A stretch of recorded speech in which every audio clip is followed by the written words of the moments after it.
Thomas, the fight that just wouldn't be denied, the fight that had to happen, the people wanted it, it's happening now. Where's the excitement level for you?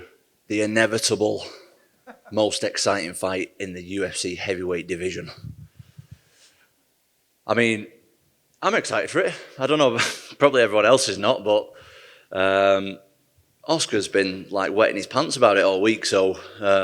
Well, I think we've all got a kick out of it because you've mentioned his name before. We thought it was kind of funny, and we wondered if maybe he got offended or wondered, like, why the hell does this guy keep saying my name? So, I mean, when you did mention him, was it just, hey, he's here, it's timing, or was there something you saw in him that's like, that's a guy I actually want to fight? No, to be honest, I was saying to Oscar on our interview, check out the Mac Life. Big shout out, Mac. I'm going to end this interview now. We don't need that. Yeah, so I was saying, like, the first time we were supposed to fight is when I made my debut on Fight Island. I think he fought, I think it was a few days before, like they had 3 shows in a week or something like that. And I seen him fight, obviously, we're in the same division. There was no other heavyweights fighting on the card, so I just thought, I know the UFC always push for a call out, and I wanted another fight quick after as well. I didn't want to be left without a fight, so I thought, you know, it makes sense. He's a young guy, I'm a young guy. We both fought around the same time. We'll both be ready to go again around the same time. So that's the only reason why I call him out. It's absolutely nothing personal against Spivac. I actually think he's very good.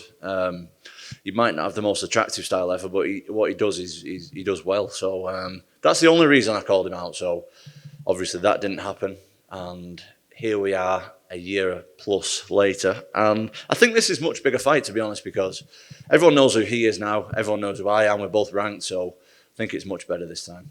Is there any concern, because you touched on it, right? Like, he's a dangerous and effective guy, but not necessarily the most attractive style at all times. So, you know, you could win the fight and maybe not look good, or maybe, you know, does that concern you at all to think, like, I've got to look entertaining as well as win? No, I'm not really bothered about looking entertaining or anything like that, to be honest. I'm just bothered about winning. Like you say, he can make you look really bad. What he does is not really attractive. It's just he does his thing and it works for him. So what can you say? You know what I mean? If he's winning fights, he's not going to change the way he fights just because people don't like it. To be honest, I don't know if people like it or not. Maybe some people like that style. I personally don't. But yeah, it's going to be good. Nice. In addition to the opponent change, obviously you had a location change as well. Was that distracting, difficult? I'm sure it would have been nice to not have to travel as far to fight, right? But I mean, were there times we thought, like, is this going to happen? Is it not going to happen? Does it start messing with your preparation? Yeah, to be honest, when I found out that it's going to be here, no offense, I was very upset. Like, I was like, shit, I want to fight in London so bad. Because, not just because I didn't want to come to Vegas, because I do actually love Vegas, but I don't know personally how I'm going to react to 20,000 people screaming, because I've never done it before. I want to see if I'm going to change my game, if something's going to change for me mentally or physically. With 20,000 people, 20,000 fans screaming, booing, throwing drinks, whatever they're going to do, I want to see how I'm going to react, because I don't know what it's like. This is my 4th fight with no people watching. So obviously I've had a lot of fights before the UFC, but there was 1,000, 2,000 people. So now I am interested. Shit. Am I going to be able to do this with 20,000 people watching? Because right now, I don't know. So, and obviously, I didn't really want to travel 24 hours. But now I'm here, I'm loving it, so I can't complain. That's awesome. Was there any hesitation in the opponent change, or was it so close that you're like, now I don't even care who it is, to just get me somebody? I was pretty much just like, look, I've prepared for a cage fight in Vegas. Get me someone to have a cage fight with in Vegas. I'm not really bothered who it is. I just wanted to fight. I've just missed a holiday, vacation for you guys, to train for this. I've sacrificed a lot of time, like, away from my kids and stuff. I put in a big training camp, been through injuries, diet, all the rest of the stuff that those guys go through, and I just wanted to fight. Nice. Well, like you said, I think it is a bigger fight now than when we were originally talking about it. So you win here. What is next? Is the main goal for you just make sure whoever it is, it's in front of a crowd, or are there names, or their ranks? What would be next for you?